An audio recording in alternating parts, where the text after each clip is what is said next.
Life is short. Don't waste it. As a young career woman, my experience and perspective had not evolved much when it came to relationships, especially relationships with women. However, on my wedding day, a seed was planted that changed it all.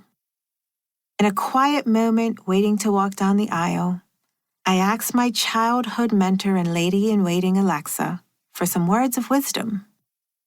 Alexa was barely 5 feet tall and full of energy. Her beautiful smile and big laugh penetrated your soul. Even with 3 young kids, her dark hair and clothing were always stylish and impeccable. When I was around the age of 14, Alexa picked me up like a stray. One day after school, I was at my dad's office waiting for him to finish a meeting. Alexa overheard us talking, popped her head around the corner and said, "Hey, can I take you home?" That simple offer sparked a long, deep, and meaningful friendship. From that day forward, whenever I was working in the city, Alexa became my ride to and from work.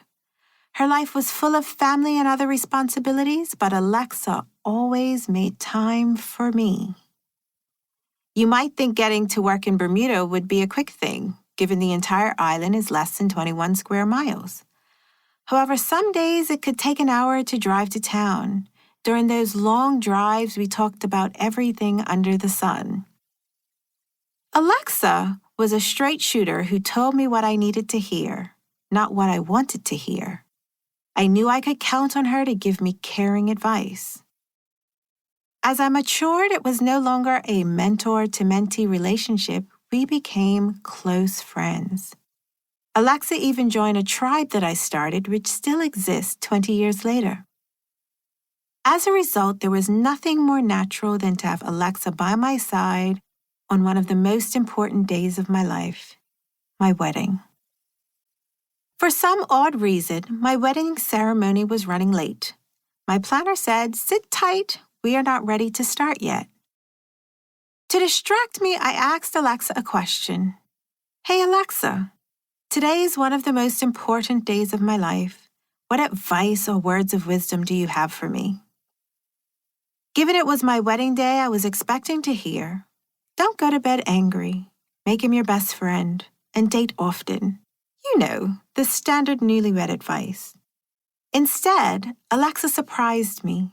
She looked me straight in my eyes and said, "Leah, over the years, your relationships will take different paths. Some of the friends you have had for years will drift away. Some will drift away but then come back. And there will be new friends who will come into your life. The key is just to be open." Of course, I thanked her, but I remember thinking as my dad took my hand and we started to walk down the aisle, that it was odd advice for a wedding day. Little did I know, those words would continue to resurrect themselves at critical moments for years to come.